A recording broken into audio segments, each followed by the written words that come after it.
The ratings are in for this past Saturday's edition of AEW Collision, and it's not good numbers as Collision draws its lowest viewership and rating of 2025 so far. John Cena's final episode of WWE SmackDown could take place as soon as tomorrow night. With now single digits until John Cena retires at the end of this year, many are starting to believe that tomorrow's episode of the Blue brand will be the final time we will see John Cena on the brand he debuted in 2002.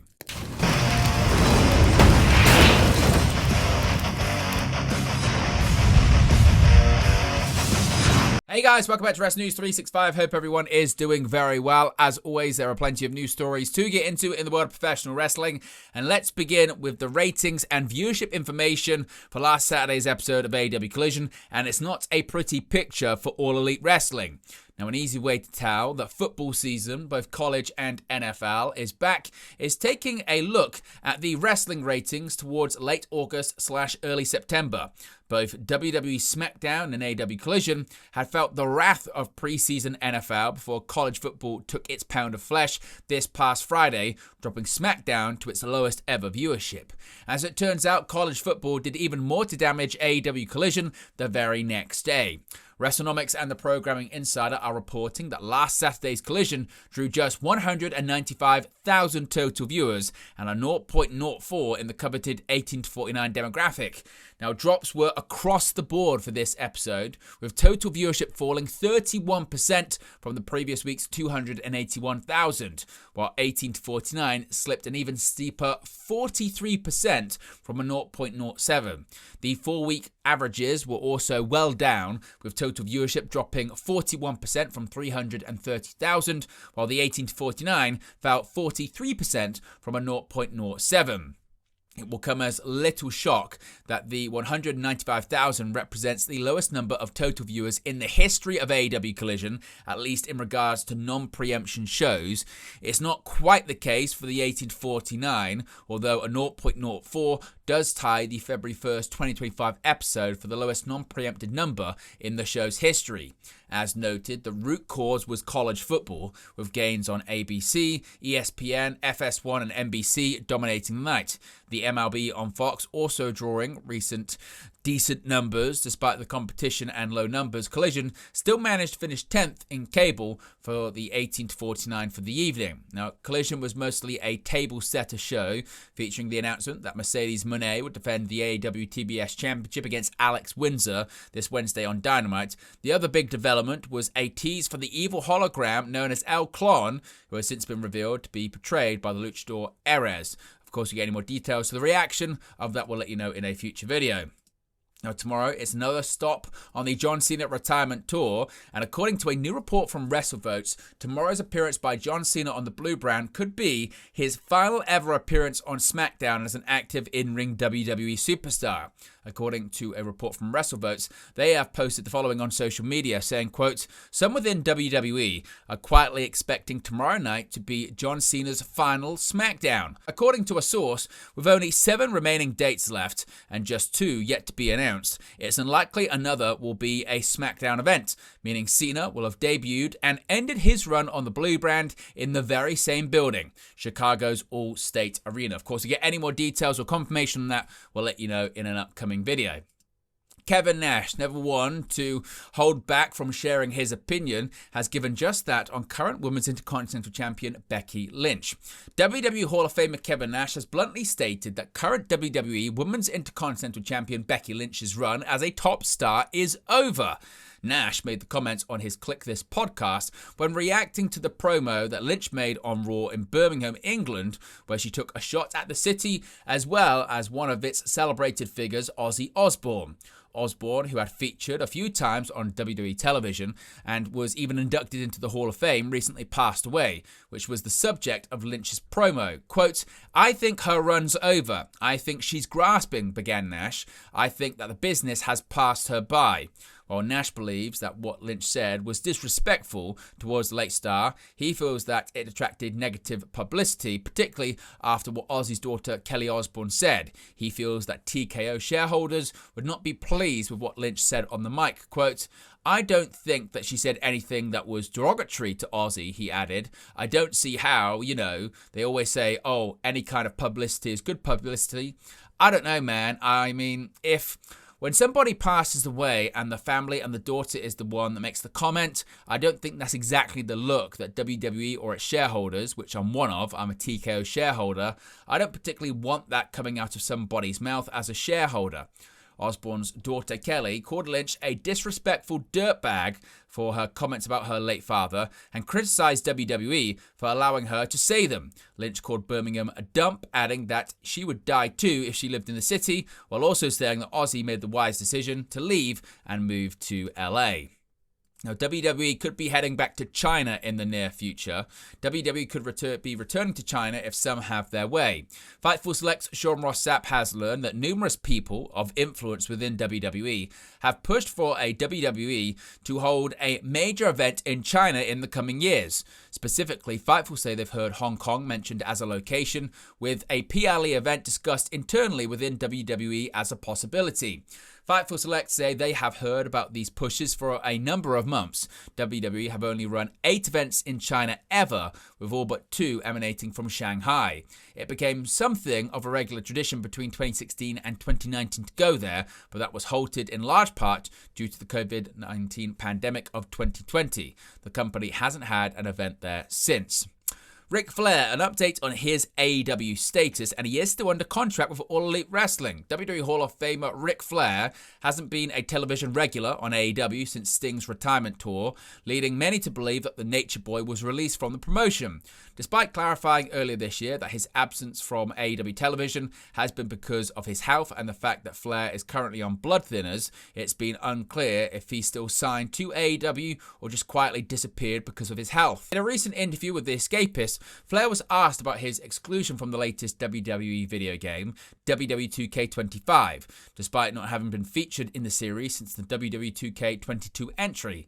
Flair claimed he wasn't surprised or blindsided by this, and at the same time made his AEW contract status clear. He said, quote, "I didn't expect to be in it, as I'm still under contract at AEW. Unless you're on the cover, you don't make any money anyway, maybe 0.3% or some damn thing." Additionally, Flair also made it clear that he isn't and has never been a fan of video games. Quote, "I've never played video games in my life. I can't play them. I'm terrible. My kids could beat me in 1 second, so I quit. I'm a bad loser."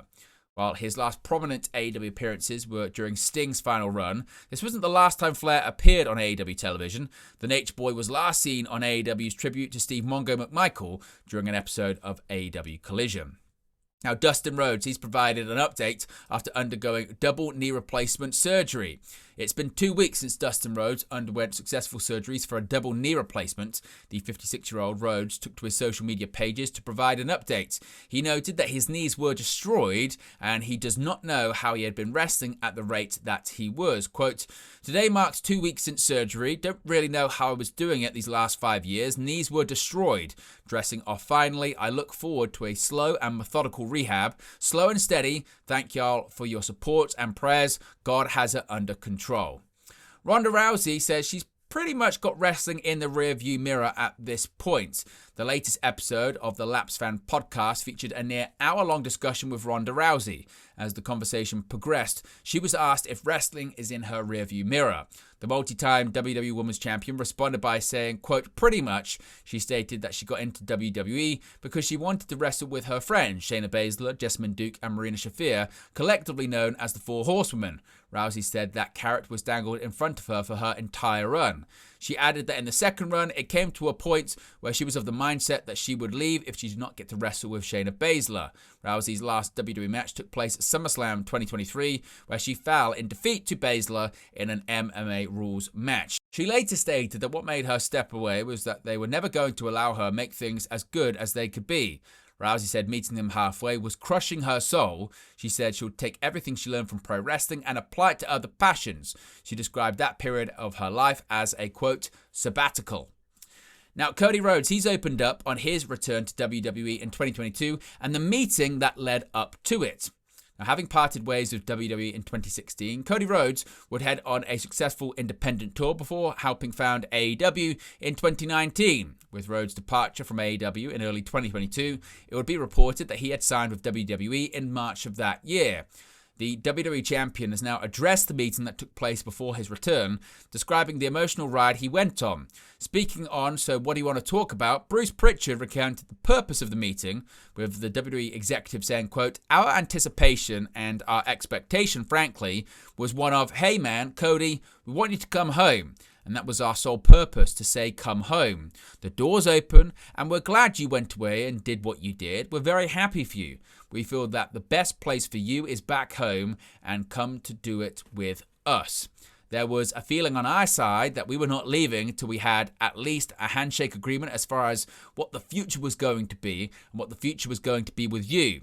Rhodes would reveal he had come into the meeting feeling, well, structured and prepared, only to be overwhelmed by emotion, explaining, quote, "What was funny was even though I was really well structured and prepared and had things I wanted to talk about and also wanted to be there in the moment, it hit me like a car wreck. It hit me like a car wreck in one where you're not hurt, one where you're shocked.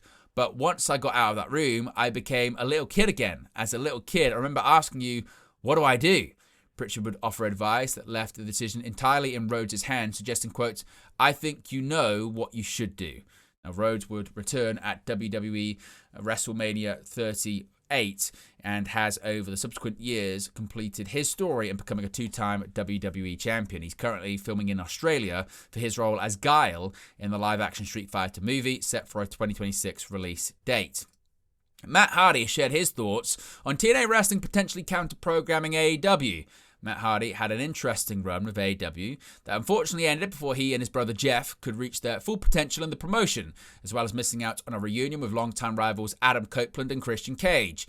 Today, the Hardys find themselves back in TNA for what will likely be their retirement run, while the promotion might be gearing up for a programming war with AEW in light of their upcoming TV deal. Quote, "AEW is, obviously, finding a lot of success. You have Tony Khan, his father Shad Khan. They have plenty of money, no doubt about it, and they aren't going to be, going broke anytime soon," Hardy said during his The Extreme Life of Matt Hardy podcast, while giving his take on the counter-programming rumors. Quote, "It felt like, to me, WWE, more than anything else, was trying to build TNA up to some degree to help make it a rival for AEW. Despite this, Hardy notes that he isn't sure if any of this meant to explicitly hurt AEW, and furthermore, he gave his opinion on whether or not TNA Impact could move to Wednesday nights to directly compete against AEW Dynamite. Quote, I don't see it happening," he said. "I've asked several people about it, and maybe it was in a conversation at some point, but I haven't heard anything to suggest that it's a conversation." Hardy then proclaimed that he personally thinks the TNA Impact will continue airing on in the same Thursday night time slot. And finally, JBL has said he wants Chris Jericho back in WWE. Speculation has arose recently about a potential WWE return for Chris Jericho after he liked an Instagram post that implied that he'd be heading back to the sports entertainment company. Now, Fightful Select has an update on the speculation, and it is that Jericho is under contract to All Elite Wrestling through seemingly the remainder of 2025. WWE sources relay that Jericho's name has not been mentioned at all in the creative process. John Bradshaw Layfield discussed the talk around Jericho on the Something to Wrestle podcast. JBL hopes to see Jericho back in WWE, retire there, and then enter the Hall of Fame. Quote, "I hope so, yeah, because he made such a big name there, and he was the first champion, and all of a sudden he beat The Rock and Stone Cold the same night. I don't know if this negotiation, if he's not coming in, this is a great negotiation for whatever he's doing, so it's smart. Chris, obviously a very smart guy. All the stuff that he's done outside of the business, I hope he does, mainly because I watch a lot more WWE than I do anything else, and I'd love to be able to see him." Now, Jericho was last present on AEW programming on the April 9th episode of AEW Dynamite when he stepped away from Big Bill and Brian Keefe, formerly known as the Learning Tree. Jericho last wrestled at AEW Dynasty, where he lost the Ring of Honor World Championship to Bandito in a title versus mask match. So there you go, guys. Lisa Pro Wrestling News for you. Be sure to smash a like on the like button. Be sure to subscribe button right-hand corner. As always, let me know your thoughts in the comment section below, and I'll speak to you again very, very soon. Hey guys, thank you for watching, listening, streaming, or however you come across this video today. Be sure to click on the video on the right there to watch our next video, or click the bottom there to subscribe, or the bottom right hand corner. Thank you very much, and I'll speak to you again very soon.